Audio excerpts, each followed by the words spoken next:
사도행전 12장 1절 그때에 헤롯 왕이 손을 들어 교회 중에서 몇 사람을 해하려 하여 요한의 형제 야고보를 칼로 죽이니 유대인들이 이 일을 기뻐하는 것을 보고 베드로도 잡으려 할세 때는 무교절 기간이라 잡음에 옥에 가두어 군인 넷씩인 네패에게 맡겨 지키고 유월절 후에 백성 앞에 끌어내고자 하더라.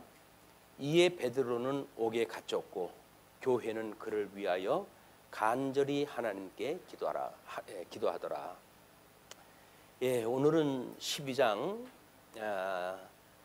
사도들의 핍박과 심판에 대한 이야기로 진행이 되어지겠습니다. 지난 시간 빌립의 전도를 통해서 사마리아 전도의 정당성이 확보되어지고 사울이 개종되어짐으로 해가지고 이방인 사도도 예비가 되어졌고 그리고 베드로의 전도를 통해 가지고 이제 그 이방 복음의 문을 열어놓게 되어졌죠. 그리고 지난 시간에 안디옥 교회의 설립에 대한 이방인 선교 기지를 마련하는 것까지 이제 순서가 진행이 됐어요. 그런데 오늘은 이제 그동안 있었던 핍박이지만 사도들의 그 핍박이 극에 달하게 되어지는 장면이 소개가 되어집니다.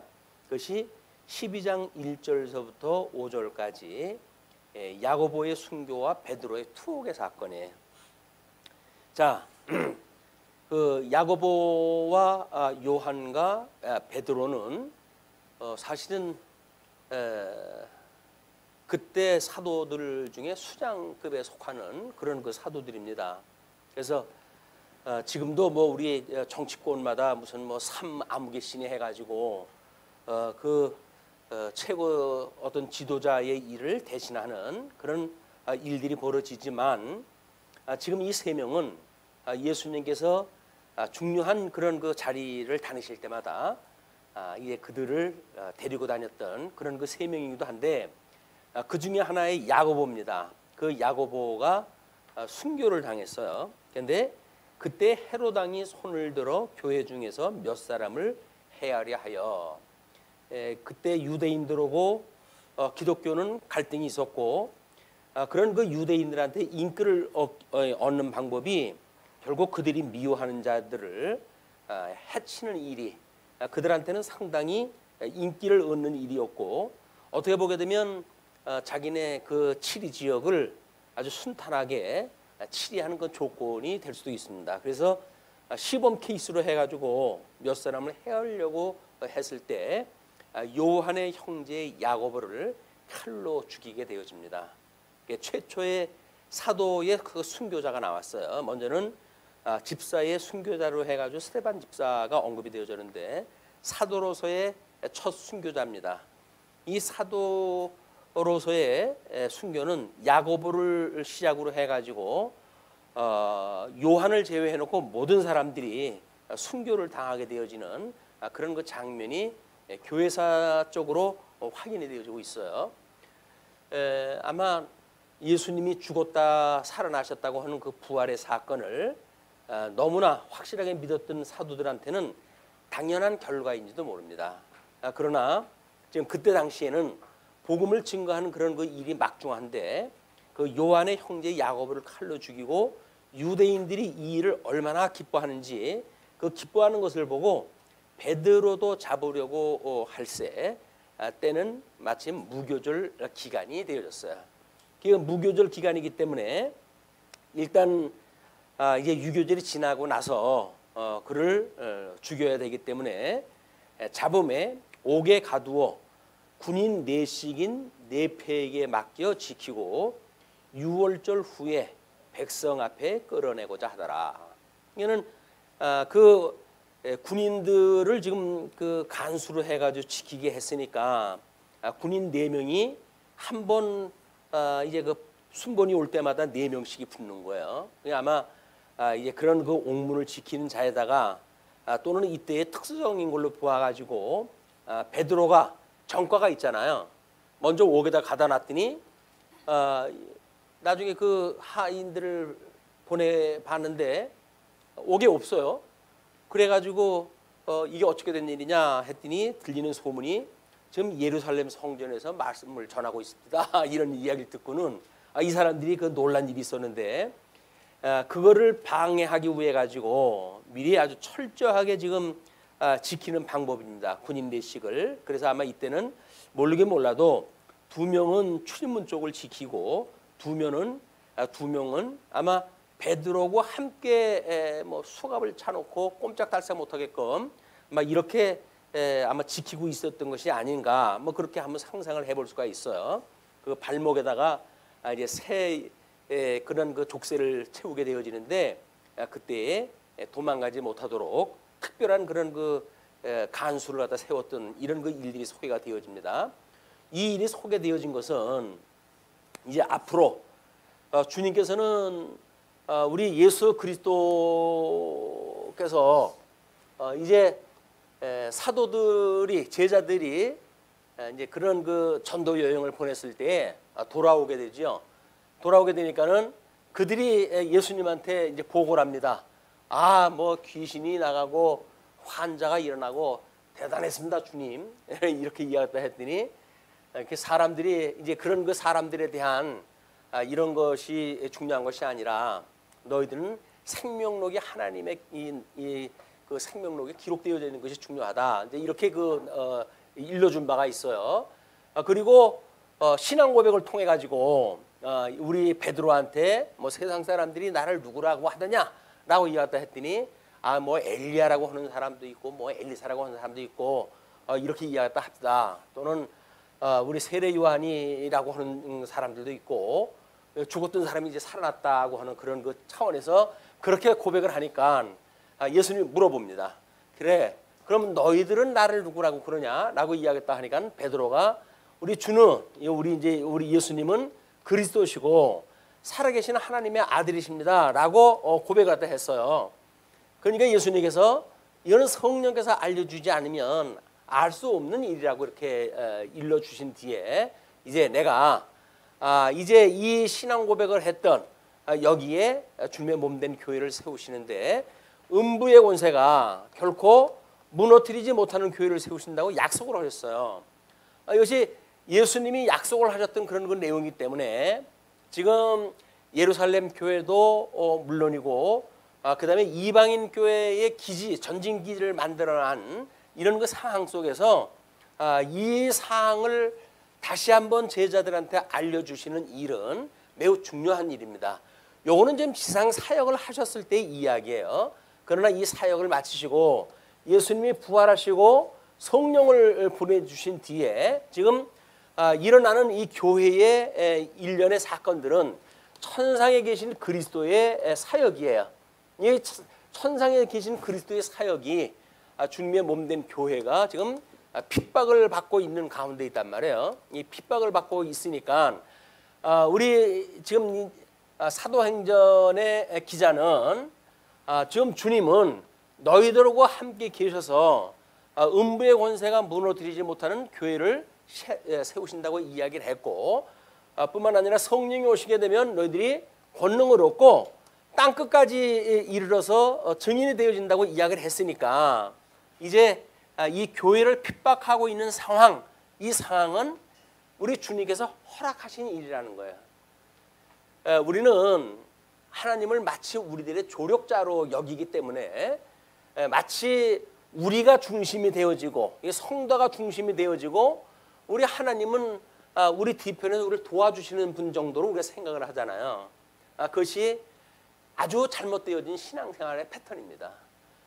우리 신앙생활이라고 하는 이야기는 천상의 이 계시여가지고 지금도 우리 하나님 보호자 우편에서 주님의 몸된 교회를 친히 온전케 해가시는 사역을 하고 계시다고 하는 걸 믿는 것이 성도들의 신앙이에요. 그러니까 우리가 환난을 당할 때마다 우리 주님 앞에 기도하는 일이죠. 그것이 우리 주님의 몸된 교회가 지금 이렇게 핍박을 받고 있습니다.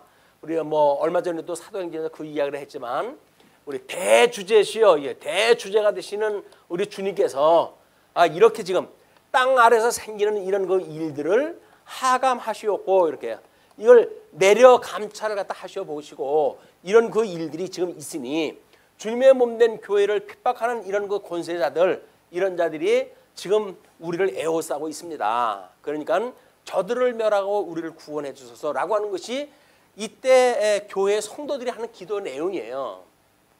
근데 우리는 교회를 위해서 기도하는 것이 아니라 내 일상을 위해서 기도를 하다 보니까 우리 일상에 어떠한 일들이 만들어지게 되면 저 사람은 신앙생활을 어떻게 하길래 상황이 저렇게 되어질까? 라고 하는 쪽으로 우리의 해석이 돌아가게 되어지는 거예요. 뭐 병이 들게 되면 저 사람은 신앙생활에 문제가 있구나. 이렇게 이제 보기도 하죠. 그런데 그렇지는 않습니다. 여기서 일어나는 이 환란이라고 하는 그 이야기는 사단이 주님의 몸된 교회를 공격하는 일이에요. 거기에서 우리가 과연 주님의 몸된 교회 성도로서 주님의 말씀을 어떻게 믿고 살아가는가에 대한 문제가 요한계시록에서 이야기하는 이기는 자예요. 이기는 자. 이 하나님께서 이 이기는 자에게 되어진 약속들이 이제 요한계시록 7교회에 나오잖아요. 이 이기는 자라고 하는 그 이야기는 예수님이 오시기 전에 우리 이스라엘 백성들의 선민국가를 보게 되면 우리 이제 여기서 이게 창건되어진 우리 선민국가가 분국이 되어지고 급기야 포로 신세가 되어지잖아요. 이때 이 회복이 이제 이루어지는 사건에 대하여 우리 로마서에서 사도 바울은 이렇게 이야기를 하죠. 많은 사람들이 하나님 앞에 이제 부르심을 입었지만 여기서 남은 자, 여기 회복에 이르는 자들의 남은 자,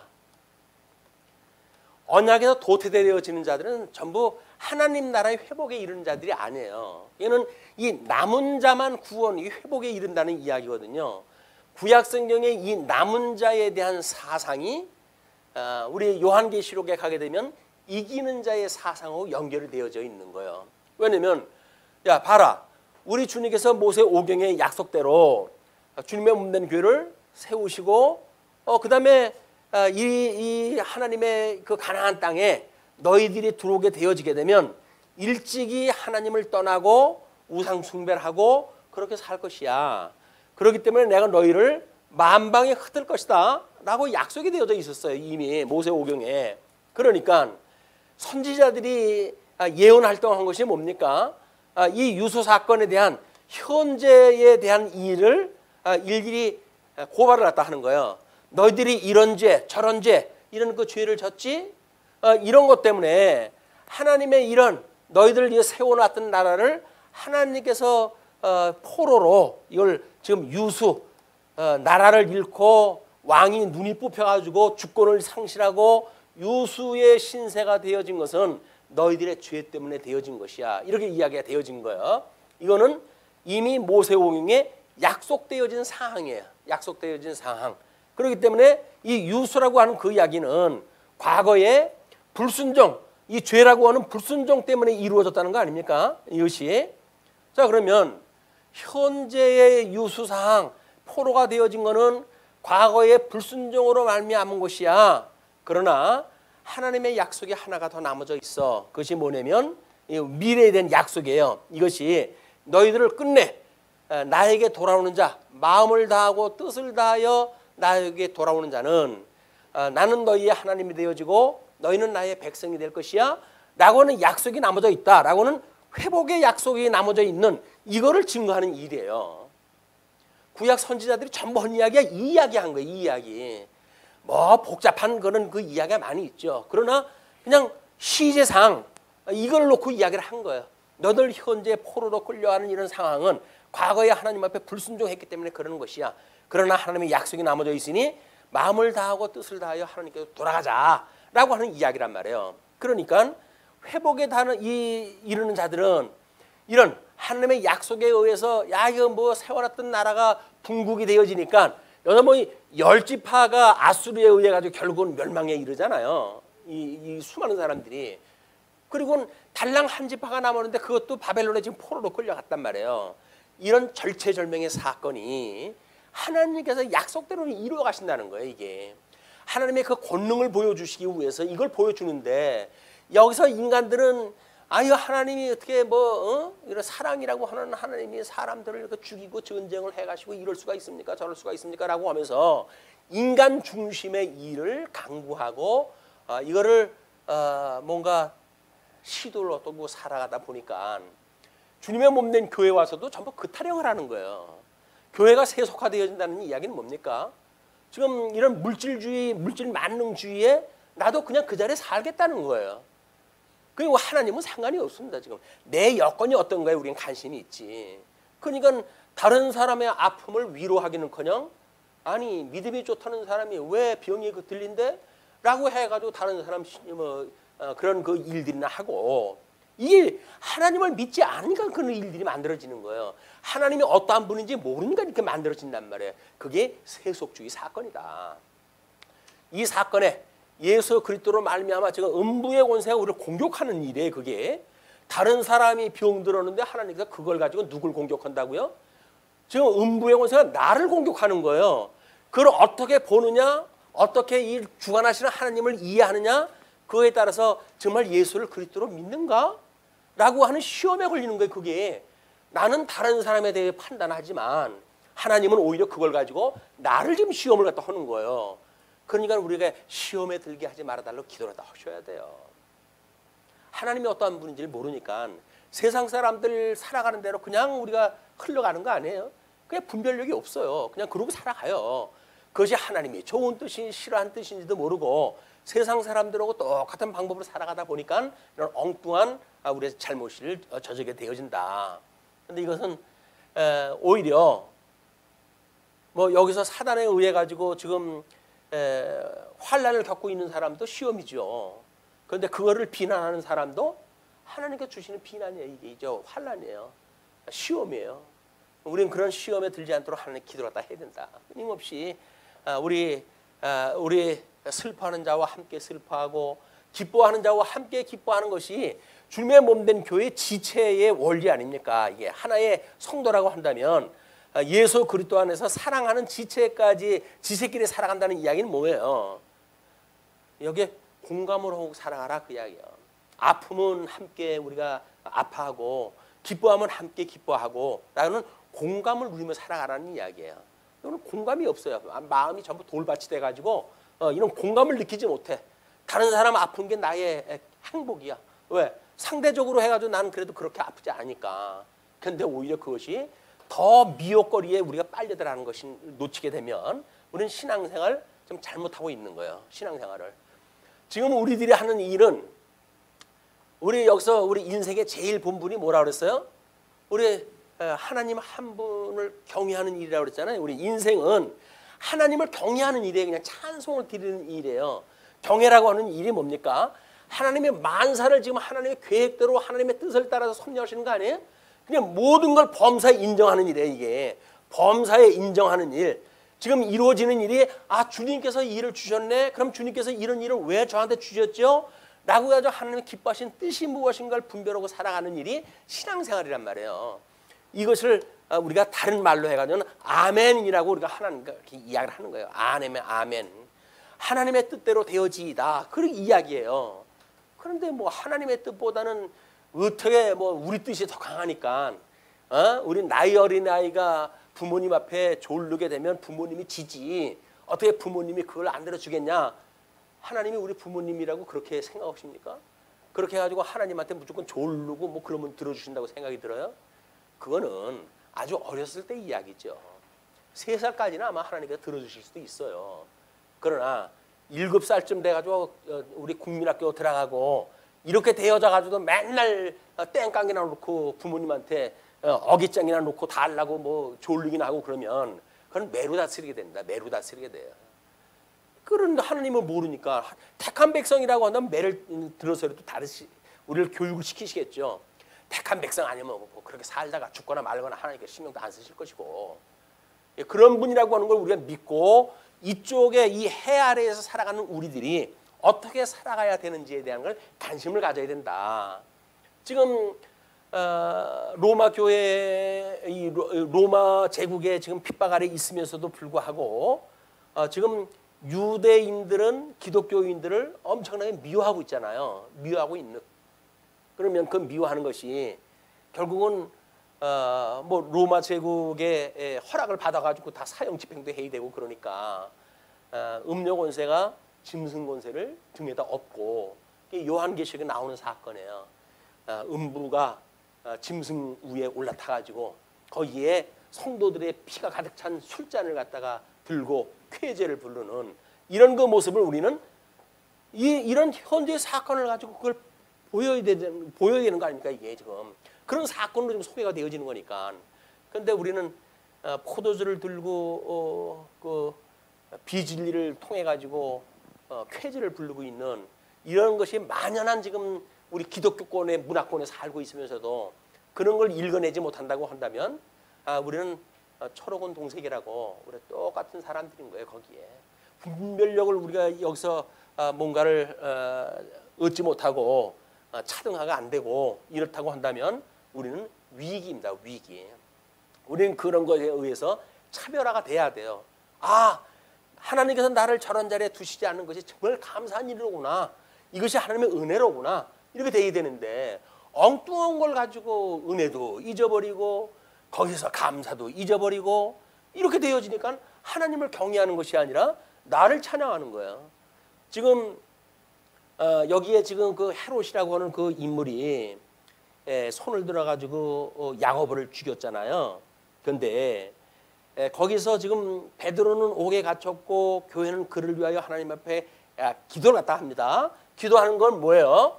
하나님께서 우리 주 예수 그리스도를 비록 십자가에 못 박아 죽으셨지만 사흘 만에 부활하셨다고 하는 이걸 믿음으로 해가지고 지금 이 상황이 옥에서 놓아달라고 하는 지엽적인 기도일 수도 있어요.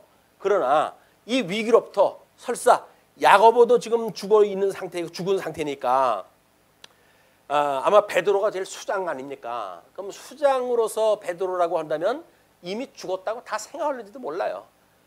만약 그런 가운데 그를 살려달라고 기도했을 거라고는 생각이 안 듭니다. 뭘 기도했을까요? 우리 주님 부활하셨던 것처럼 베드로가 설사 순교를 당한다 할지라도 그의 영혼을 주님께서 이를 맡아 주관해 주십시오라고 하는 걸 기도를 했겠죠.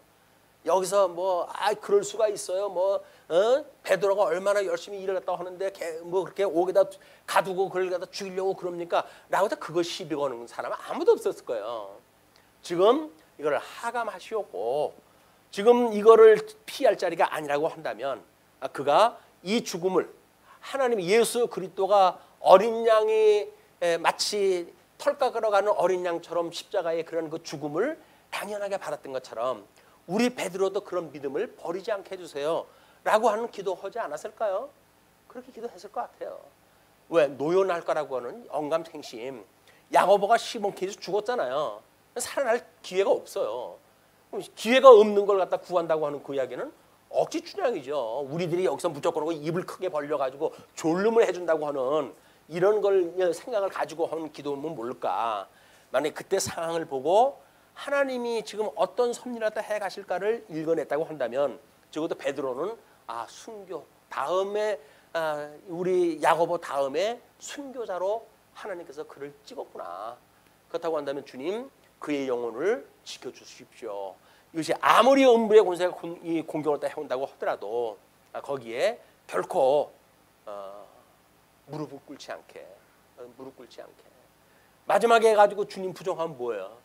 끝나는 거예요. 그러니까 부정하지 않도록 주님께서 그의 영혼을 이렇게 주관을 갖다 해주십시오라고 하는 기도였을 거라고 저는 생각합니다. 자, 근데 6절로부터 10절을 보게 되면 이제 베드로가 구출이 되어져요. 자, 헤롯이 잡아내려고 하는 그 전날 밤에 하루를 두고 이제 전날 밤이에요. 베드로가 두 군인 틈에서 두 쇠사슬에 매여 누워 자는데, 그러니까 지금 두 군인이 함께 지금 있었던 거예요. 양 사이에 지금 있는 걸로 보아가지고는. 그리고 파수꾼이 문 밖에 이제 옥을 지키고 있었고, 그냥 네 명의 역할이 그렇게 나뉘어져 있던 것 같아요. 호련히 주의 사자가 나타나매 옥중에 광채가 빛나며 또 베드로의 옆구리를 쳐 깨워 이르되. 자, 여기서 하나님께서 물론 이제 여기는 성령이 와가지고 그 일을 다 하지만 천사를 들어가지고 그 일을 맡기셔요. 물론 앞에서도 그 옥에서 나올 적에 천사의 인도함을 받아가지고 옥문이 열려가지고 이제 추룩이 되어졌는데, 그러니까 그 천사가 이번에는 더 단단하게 묶인 거 아니에요? 양쪽에 경사도 있고 출입문도 지키고 있고 거기에 사이에 이제 족쇄가 채워진 채로 지금 자고 있으니까 이거는 놓아날래야 놓아날 수 있는 상황이 전혀 아닌 거예요. 근데 천사가 와가지고 그런 그 옥중에 나타난 거예요. 근데 베드로는 지금 이런 상황을 전혀 몰라요. 모르는 것이 호련히 주의 사자가 나타났고 옥중에 광채가 빛나는데 또 베드로의 옆구리를 쳐 깨워요. 그냥 그런 상황은 누가가 성령의 감동을 받아가지고 기록하다 한 내용이지만 베드로는 그 사건을 몰라요. 자고 있었으니까. 그리고 옆구리를 쳐가지고 깰 정도니까 급박한 천사의 지금 그런 그 베드로를 깨우는 작업이 이루어진 거예요. 그러니까 급히 일어나라 하니 쇠사슬이 그 손에서 벗어지더라. 쇠사슬을 지금 채워가지고 거기 있었는데 그것이 벗어져 버렸어요. 천사가 그냥 일어나라고 이야기하다 하니까. 그런데 천사가 이르되 띠를 띠고 신을 신으라 하거늘 베드로가 그대로 하니, 띠를 띈다고 하는 그 이야기는 겉옷에 지금 겉옷을 입는 그런 그 일들은 그 띠를 띠는 걸로 해야지 묶어내는 일 아닙니까? 그냥 그것도 벗고 신발도 벗고 이미 두르는 걸로 보아가지고는 이 밤이 죽으면 난 간다. 하나님 앞에 기꺼이 주님 내 영혼을 의탁합니다 라고 해도 깊은 잠이 들지 않았나 싶어요. 이것도 또 성령의 은혜지요. 내일이면 죽을지도 모르는데 이거 어찌할꼬 그렇게 한다면 그 긴긴 밤을 어떻게 지내겠습니까? 옥이라고 해가지고 참 그 바닥에 누워져 있는 그런 그 베드로의 입장에서 보게 되면, 근데 하나님께서 사랑하는 자에게 잠을 주신다고 그랬나요? 뭐 인간적으로 해가지고 이겨낼 수 없는 상황인데도 불구하고 베드로는 깊은 잠에 들었어요. 깊은 잠에. 그게 하나님의 위로예요. 그게 안식이에요. 지금은 이 땅에 감옥소에 있지만은 그 베드로는 깊은 안식을 누리면서 지금 잠이 들었다. 그런데 그런 옷에다가 지금 무장을 갖다 해야 되고, 그다음에 그 사람들이 샌달이라고 하는 거는 종아리 쪽으로 해서 가죽끈을 갖다 전부 묶는 그런 그 일이기 때문에 상당히 시간이 지체되는 일이거든요. 그런데 그것도 벗고 잤으니까 천사가 이르되 띠를 띠고 신을 신으라 하거늘 베드로가 그대로 하니 천사가 또 이르되 겉옷을 입고 따라오라 한대 베드로가 나와서 따라갈새. 베드로는 지금 비몽사몽 무슨 일인지 몰라요. 천사가 하는 것이 생시인 줄을 알지 못하고 환상을 보는 거 아니라, 야 꿈인가 생신가 지금 깊은 잠을 자다가 벼랑간 옆구리를 갖다가 얻어맞아가지고 정신이 뭐 차릴 만도 한데 그것도 아닌 거야. 그냥 옷을 입고 오는데 이것이 비몽인가 사몽인가 환상인가 이게 현실인가 꿈인가 전혀 상황이 판단이 안 되는 거예요.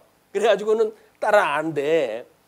그 이에 첫째와 둘째 파수를 지나, 파수를 세운 걸 두 군데를 세워놨어요. 그걸 지나가지고 시내로 통하는 세문에 이르니 문이 저절로 열리는지라 나와서 한 거리를 지나매 천사가 곧 떠나더라.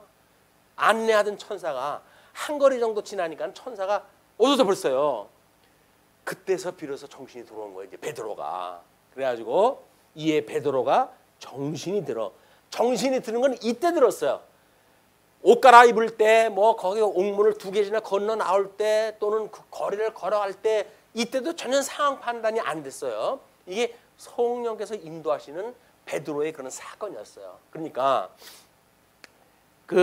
이제 그런 정신이 들어 이르되 내가 이제야 참으로 주께서 그의 천사를 보내요 나를 헤롯의 손과 유대 백성의 모든 기대에서 벗어나게 하신 줄 알겠노라 하여. 지금 상황이 지금 이제 이해가 되어진 거야. 이것이 하나님께서 천사를 보내가지고 좀 이런 일이 벌어지고 있구나 그런 그 이야기예요. 유감스럽게도 성경 계시가 끝이 나고는 천사가 우리를 직접 우리한테 뭐 이렇게 보이고 도와주고 그런 그 일들이 없잖아요. 뭐 성령 감동을 받아가지고 우리가 이러기도 하고 저러기도 하지만 그러나 아마 누구든지 한 번쯤은 아주 급박스러운 위기 속에서 어떻게 이런 위기에서 내가 그냥 이렇게 살 수 있었지? 이런 걸 체험하신 분이 있다고 한다면 그것이 천사가 도우신 줄로 아시면 됩니다. 우리 요즘 뭐 이 신비주의에서는 보통 사람들을 보게 되면 귀신 들린 사람을 보게 되면 덕지덕지 귀신이 붙은 게 보인다면요. 근데 그 신비주의 목사들이 천사 봤다는 소리 한 사람들은 내가 못 봤어요. 전부 귀신만 봐 그 사람들은. 왜 천사는 안 보이고 귀신만 볼까 그 사람들은? 그 귀신을 고쳐 사니까 그러는 거예요. 천사의 도움을 받는 그 영역이 아니에요 그 사람들은. 그러니까 맨날 귀신 이야기만 해 그 사람들은. 지금도 뭐 귀신 내쫓고 하는 사람이 뭐 우리 저 법원에 2번씩이나 가는, 나는 되게 멋있는 사람인 줄 알았어요. 그 뭐 사진에 보니까 그 뭐 강론할 때 그 뭐 보여주니까 뭐 얼굴 광채가 나고 뭐 엄청나게 멋있는 사람이 있어요. 책으로도 좀 될 만하고 그런 줄 알았어. 그랬더니 이건 뭐 어떻게 그런 사람을 그래, 하나님의 능력이 그것도 완전히 부축해가지고 뭐 80 먹은 노인네처럼 그러고 법원을 들어가는데 뭐 집단은 연출하는지도 모르죠. 불쌍한 게 보이려고. 그러나 그게 꼴이 뭡니까? 그러고 산 거야 이 세상에서.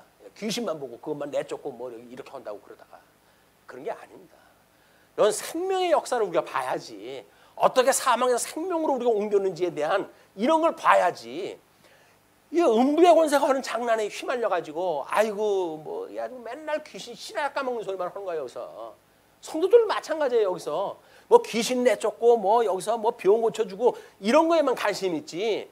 저 영광의 하나님을 찬양하는 일들은 전혀 없는 거예요. 이것이 잘못되어진 신앙생활의 패턴인 거예요. 그런데 우리 베드로의 그런 그 사건이 지금 11절부터 17절까지 베드로가 마가의 어머니 집으로 가는 사건 아닙니까? 거기서 그 벗어난 걸 깨닫게 되었어요.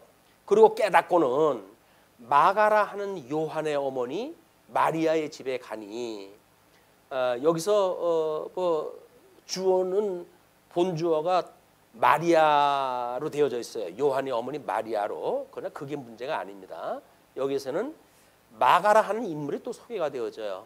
이는 우리 바나바하고 이제 우리 사울하고 동역을 하게 되어지는데 그때 바나바의 산지래 이 사람이. 이방인의 사도를 세웠던 베드로와 이 사울과 그다음에 그의 동역자인 바나바를 준비하시고 바나바의 생질까지도 이미 이렇게 아주 다 준비가 다 해놓으시는 이런 섭리라다 우리가 보게 되어지는 겁니다. 그런데 이 마가라고 하는 집에 지금 이런 사건이 아주 초자연적 사건이 일어나니까 마가라고 하는 사람이 매우 심약한 사람이에요.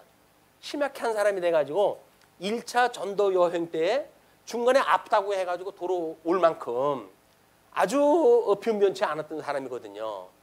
그건 뭐 본래가 변변치 않을 수도 있고 우리 성령님께서 그렇게 1단계를 처리하셨을지도 몰라요. 왜? 바나바와 바울을 2차 전도 여행에 나누어 가지고 전도를 시키기 위해서 하나님께서 일부러 그렇게 하셨다고 보여집니다.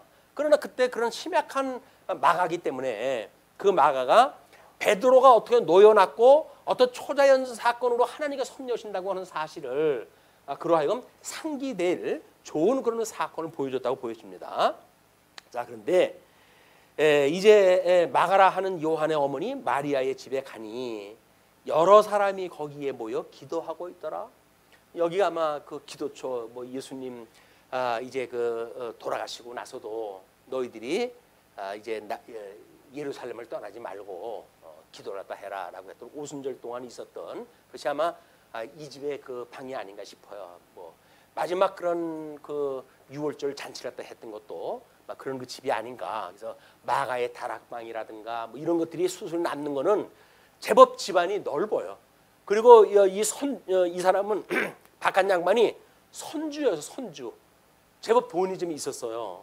그 동네에 제법 넓은 집을 누리고 살았던 사람이기 때문에 제자들의 편의를 이렇게 충분히 봐주고 또 이런 일들을 감당할 만한 공간이 있었던 집으로 보여집니다.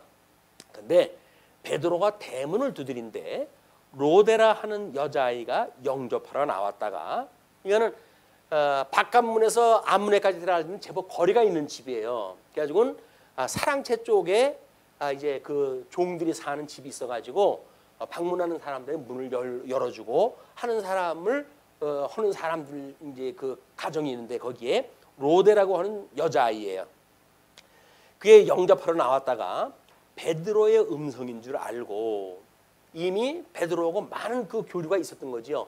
음성만 듣고도 이거 베드로 음성인데 이렇게 알아들을 정도니까 기뻐해가지고 문을 미처 열지 못하고 달려들어가 말하되 베드로가 대문 밖에 섰더라 하니 얼마나 놀랐으면 기겁을 갖다 했어요.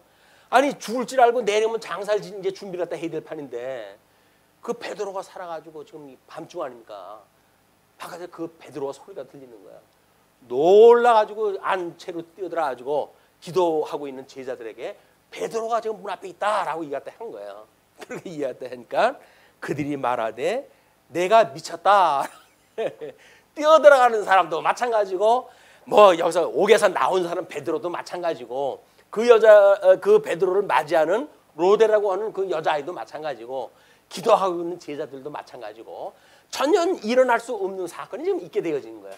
그냥 한 사람은 정신 깨닫지도 못하고 있었고 한 사람은 지금 황급하게 뛰어들어가지고 문 열어줄 생각도 안 하고 그렇게 일하다 하고 있고 제자들은 그렇게 이야기하는 여자아이한테 미쳤다라고 이야기했다 하고 전부가 참 이상한 일이 벌어지는 거야.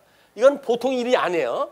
이런 상황이 이렇게 되어진다고 하는 이야기는 보통 일이 아닌 거예요. 지금 일어나는 것이. 그런데 그 미쳤다 하니까 여자아이는 힘써 말하되 천말이라 하니 그들이 말하되 그러면 그의 천사라 하더라.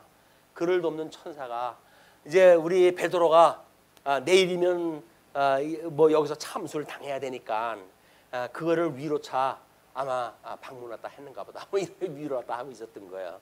자 그렇게 하고 있었는데 베드로가 문 두들기를 그치지 아니하니 그들이 문을 열어 베드로를 보고 놀라는지라.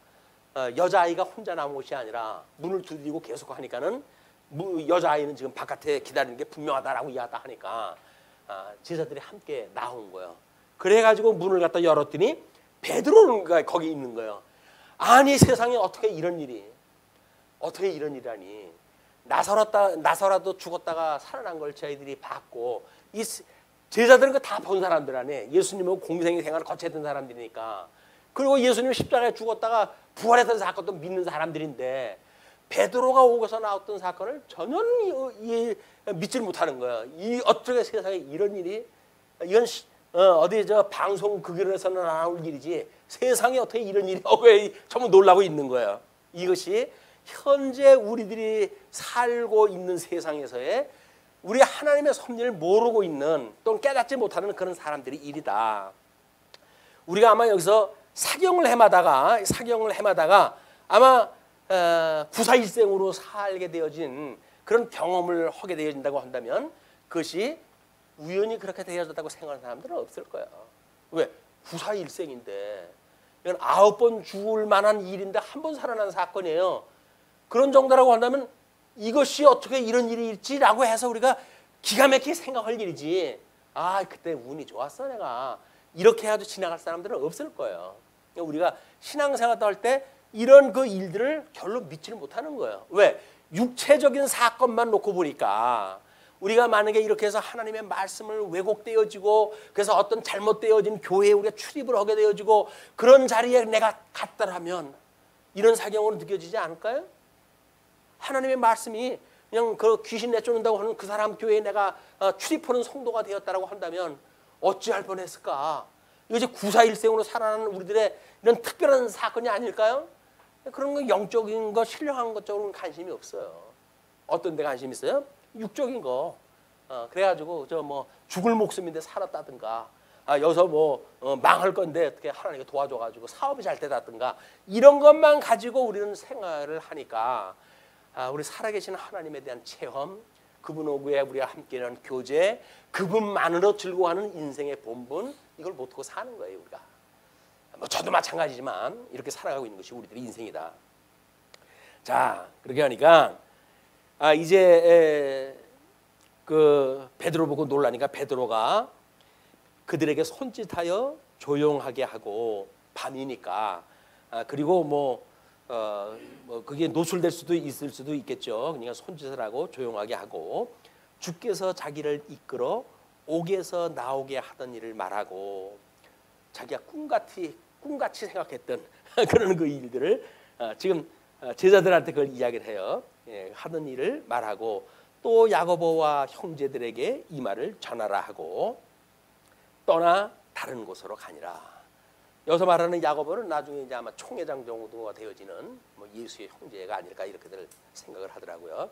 이런 다른 곳으로 갔어요. 왜냐면 이미 자기가 있던 근거지가 어딘지를 알고 옥에서 탈옥이 되어졌고 내 이름은 잡아 죽이려고 계획이 세워져 있던 일이니까 지금 이 밤에 거기를 피하지 않으면 안 되는 거예요. 얘는 베드로가 이미 다른 데로 피하게 되어진 건데 헤롯이 그를 찾아도 보지 못하매 나리샘의 군인들이 베드로가 어떻게 되었는지 알지 못하여 적지 않게 소동하니 아니 이 두 눈 뜨고 있다가 이게 당해버린 거예요. 이 사람들을. 만약에 여기서 4명씩 이렇게 지키게 했는데 4명이 다 졸았다고는 생각되지 않습니다. 이건 특별 상황이에요. 그리고 그 명령을 냈을 때 엄명히 떨어졌을 거예요. 전번에 얘가 탈옥한 경력이 있어. 너희들 이번에 또 사건이 있으면 너희들 다 죽어. 라고 엄명을 내렸을 거예요. 두 눈 뜨고 이 지경을 당한 거야. 그럼 뭐예요? 우리가 보고 사는 것이 지금 당연한 거 보고 사는 겁니까? 아니에요. 하나님께서 눈을 열어가지고 보게 하는 세계를 봤다? 이건 기가 막히고 코가 막힐 사건입니다. 횡재한 사람들이 누리는 사건이에요. 보이지 못하는 저 영원한 하나님의 나라의 일을 우리가 보고 살아간다고 한다면 우리는 대단한 걸 보는 사람들이에요. 눈에 보이는 거 우리가 나쁜 꼴 안 보는 거는 우리가 지혜로워가지고 그 꼴 안 보는 걸까요? 하나님이 지켜주셔서 그래요. 험한 꼴 안 보게끔. 왜? 주의를 하라고. 주의를 하라고. 험한 꼴 안 보니까 왜 우리가 그렇게 이 만연되어져 있는 세속주의에 함몰되지 않았을까요? 눈이 없어가지고요. 웬걸이요? 안목의 정욕으로 해가지고 쩔어 있는 우리들이에요. 근데 하나님께서 그걸 피하게 하시잖아요. 왜 그럴까요? 하나님이 붙들어 주시는 그게 표적으로 다 보이는 거라고요. 근데 그게 표적으로 보이지는 않잖아요. 능력을 하나님의 능력으로 보이지는 않잖아요. 그리고 뭐 내가 뭐 신앙생활 잘해서 그나마도 나만한 사람이 있으면 나보라 그래. 뭐 이렇게 자기를 높이는데 헤롯이 죽은 일이 왜 죽었다고 그러는지 보십시오. 기가 막힌 일이 벌어집니다. 그런 적지 않게 소동하니 헤롯이 그를 찾아도 보지 못하매 파수꾼들을 신문하고 죽이라 명하니라. 헤롯이 유대를 떠나 가이사랴로 내려가서 머무니라.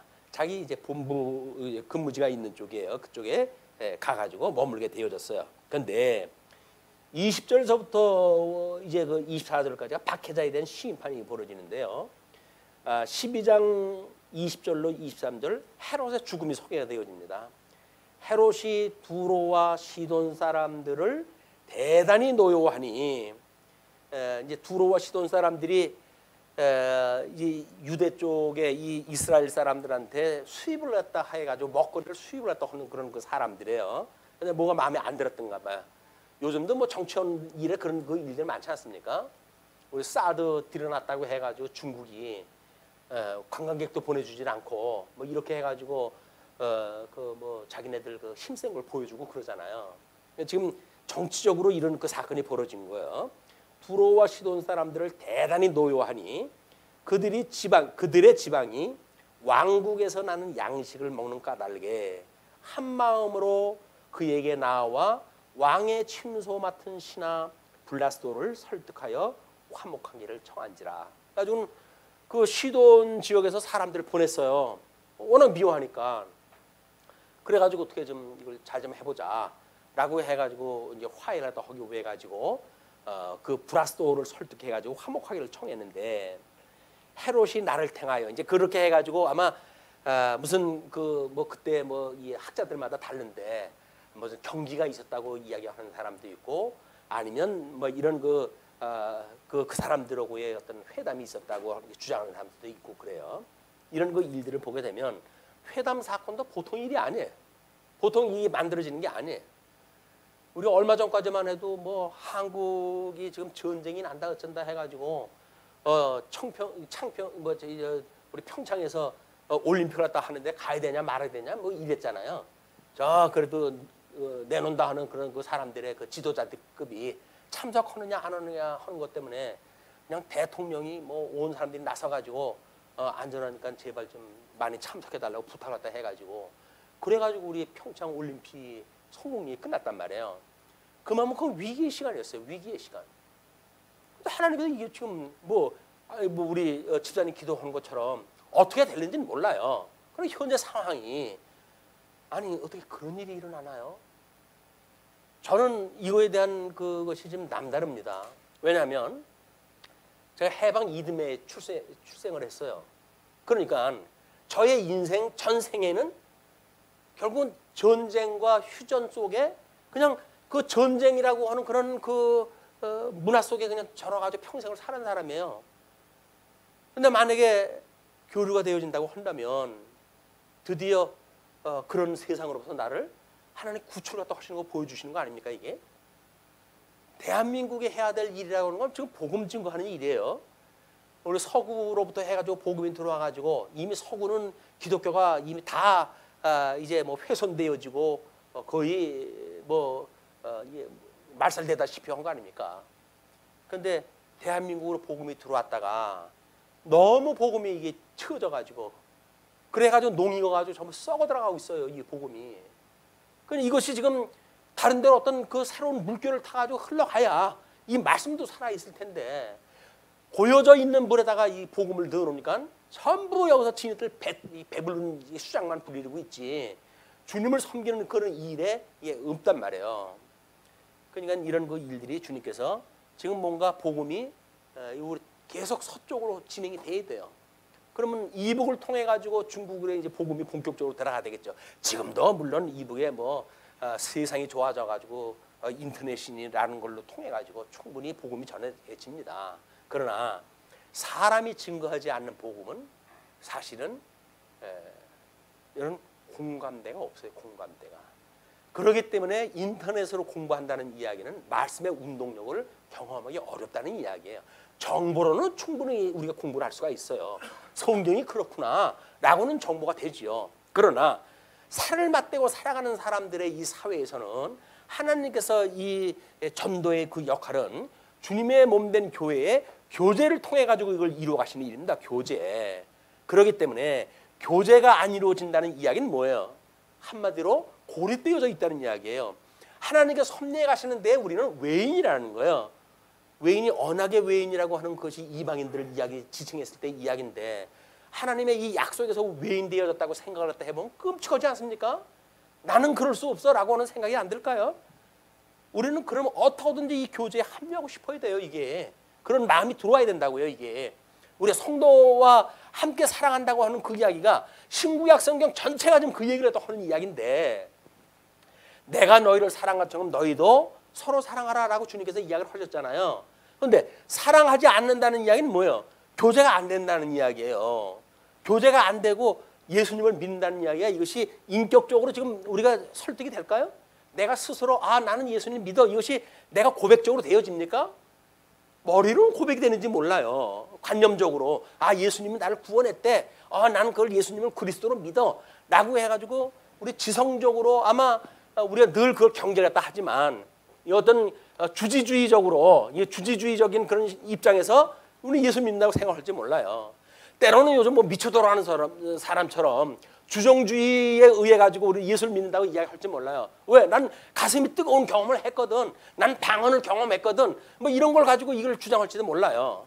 때로는 율법주의자들처럼 주의주의를 갖다 통해 가지고 내가 성수주의를 갖다 하고 연보를 갖다 11조를 갖다 하고 내가 주님의 몸된 교회에 얼마나 충성을 했는데 라는 걸 가지고 우리는 예수를 그리스도로 믿는다고 스스로 이야기하는지 몰라요.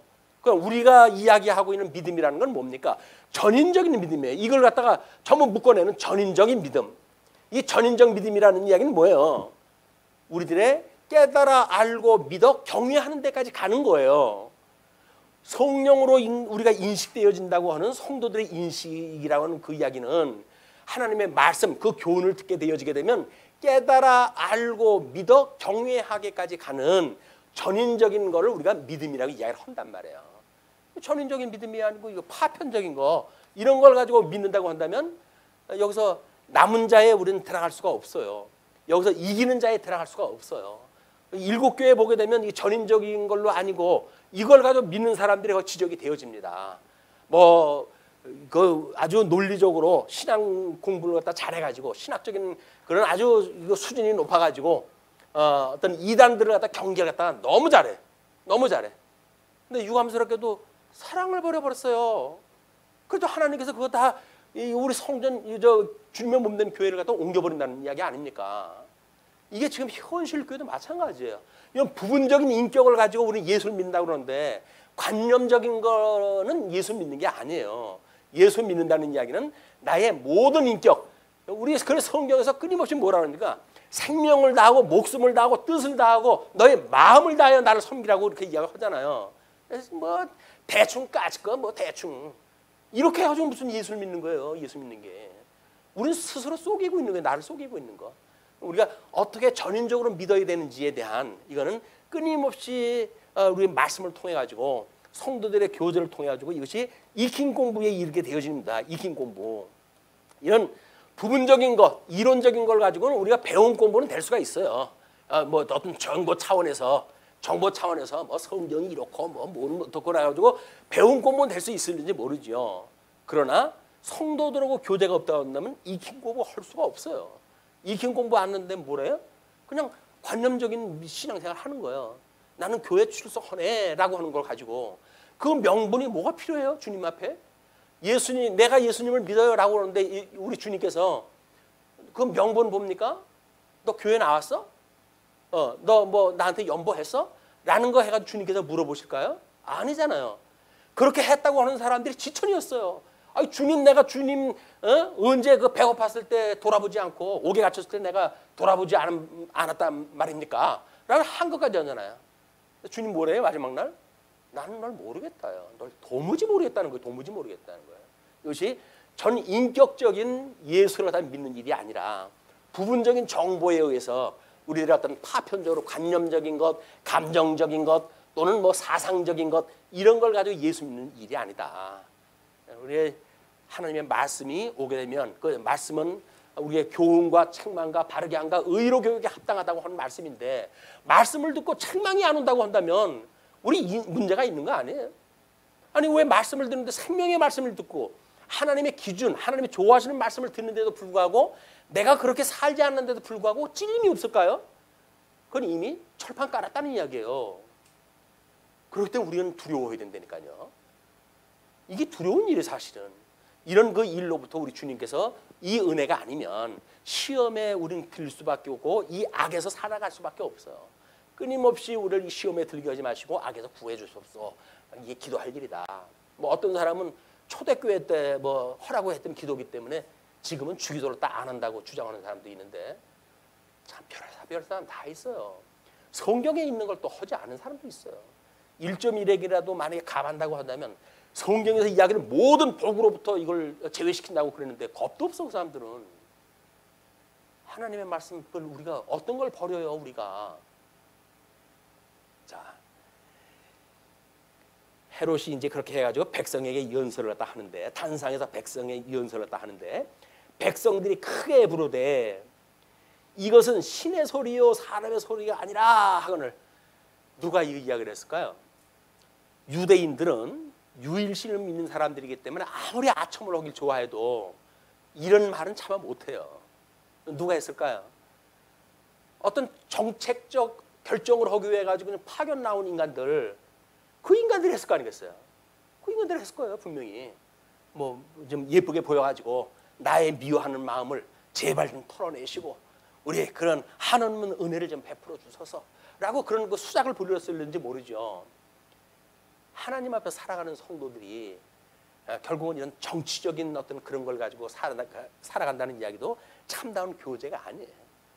주님의 몸된 교회 뭐 이 어떤 정치를 들여다봐도 전부가 그래요. 전부가 이해관계에 얽혀가지고 그저 뭐 패거리 짓고 뭐 파당을 짓고 이래가지고 하는 그 정치를 갖다 하는데, 물론 사람들이 모여 사는데 정치가 없을 수 없죠. 그런 그 정치는 하나님의 뜻을 따라 펴가는 것이 정치지. 자기 뜻 실현시켜가는 게 무슨 정치입니까? 세상 정치나 똑같은 거지. 우리 뭐 교회 나름대로 조직들 여러 가지가 있잖아요. 근데 마찬가지예요. 그것이 어떤 그런 교회 정치적 입장에서 결정도 하고 그렇게 할 거예요. 그러나 하나님의 선한 뜻이 무엇인가를 분별이 안 되고 어떤 독조 오는 사람의 뜻에 의해 가지고 그것이 먹혀 들어간다고 한다면, 그럼 우리는 소망이 없어요. 그런 사람들은 도려내야 돼요. 이 암적 존재는 도려내야 돼요. 그래야 주님의 몸된 교회가 살아가지. 그런 거에 의해 가지고 정치꾼들이 모여들고 이렇게 되어지게 되면 주님의 몸된 교회가 힘을 쓸 수가 없습니다. 주님의 몸된 교회처럼 연약한 데가 어디 있어요? 전부 어린 양 대신 예수 그리스도 형상을 닮아가기 좋아하니까 뭐 때려도 사람들이 한고도 제대로 안 해. 무시해도 그냥 그걸 갖다 그런가 보다 하고 그냥 지나가. 라고 하니까 지가 잘난 줄 알고 여기서 이 갑질을 갖다 하는 거예요. 주님의 몸된 교회 와가지고 장로라고 해가지고 완장찬지를 갖다 해가지고 지 마음대로 성도들 쫓아내고 이런 그 일들이 벌어지고 있단 말이에요. 성도들이 못 나가지고 그런 게 아니에요. 성도들은 우리 예수님을 닮아가지고 사람들이 전부 그냥 어리숙해. 그래서 왜 바보처럼 그렇게 살아요? 라고 그러면 뭐라 그럽니까? 저는 바보예요. 바보처럼 사는 거예요. 여기서는 바보처럼. 뭐 영광을 떨고 삽니까? IQ가 높으면 얼마나 올파요? 뭐 200이나 올라갑니까? 그 IQ가? 근데 뭐 잘났다고 이 세상에서 그 악바를 갖다 쓰고 살아갑니까? 그냥 되어진 대로 사는 거야. 하나님의 뜻대로. 그러면 나 같은 인간도 여기서 살아가죠. 재주도 없고 뭐 재능도 없고 그런데도 불구하고 주님의 몸된 교회 섬기며 살아갈 수 있는 게 뭡니까? 하나님께 주신 은혜예요, 이게. 무슨 뭐 아이디어를 가지고 주님의 몸된 교회에 간다고요? 안 그래요. 그냥 말씀에 매여 살게 되면 하나님의 필요한 종들인데 하나님께서 인도를 갖다 해가시지. 여기서 뭐 영악 떨릴 일도 아니다. 그냥 우리 주님이 능력이 없어가지고 돌아가신 분은 아니잖아요. 나 12명이나 더 되는 천사를 불러다가 너희들을 쓸어버릴 수 있는 권위 없는 줄 아느냐? 라고 예수님께서 그러시잖아요. 권능이 있으신 분이에요. 그럼에도 불구하고 예수님께서 하나님께 모든 걸 맡기고 어린 양처럼 그냥 십자가에 못 박아 죽으시잖아요. 하나님이 살려놓으셔요. 그러니까 우리는 마찬가지예요. 여기서 내가 무슨 뭘 가지고 재주를 가지고 능력을 가지고 살아간다고 한다면 주님 하실 일 없죠. 그래 너 잘 사는구나. 그럼 잘 살아봐라 그러시죠. 주님 아니면 저는 아무것도 할 수가 없어요. 주님. 라고 주님한테 우리가 의탁을 갖다 해야, 예수 그리스도와 함께 죽고 나는 없어요. 주님. 이제는 주님께서 말씀으로 저를 인도해 주시지 않으면 저는 아무것도 못해요. 라고 하는 믿음을 가져야 주님께서 염려하지 마. 내가 너하고 함께 있어. 담대하라. 강하라. 라고 하는데 우리를 위로하시고 이기는 자에게 주시는 복에 참여할 걸 약속을 다 하신단 말이에요. 이게 우리들의 행복이에요. 그냥 아무것도 하는 게 없어. 아무것도 한 것이 없는데 놀라운 은혜를 입고 사는 것, 이것이 예수 믿는 사람들의 행복이 되니까요. 영악 따라가지고 뭐 여기서 잘 사는 거 뭐 세상 사람 다 그러고 사는데, 근데 바보처럼 사는데도 주님께서 우리를 붙들어 주셔요. 이것이 예수 믿는 일이다. 자, 그러면서 이제 중요한 일이 그 아브를 갖다 듣는데, 헤롯이 영광을 하나님께로 돌리지 아니하므로, 그런 그 일들을 보고 이거 봐, 내가 먹혔지. 내가 얼마나 멋있으면 저 사람들이 나의 하는 말을 갖다가 뭐라고? 나의 하는 그런 그 말이 신의 소리라고? 나를 신이라고 이야기하잖아. 그래가지고 기고만장한 거야.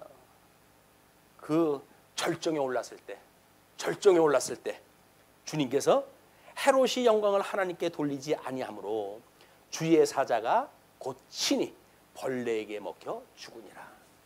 뭐 역사학자들은 뭐 한 5일 알았다고 그래요. 어떻게 속이 썩어가면서 죽어가지고 5일 정도 그렇게 하다 죽었다고 그러는데, 죽이 먹어 죽어요.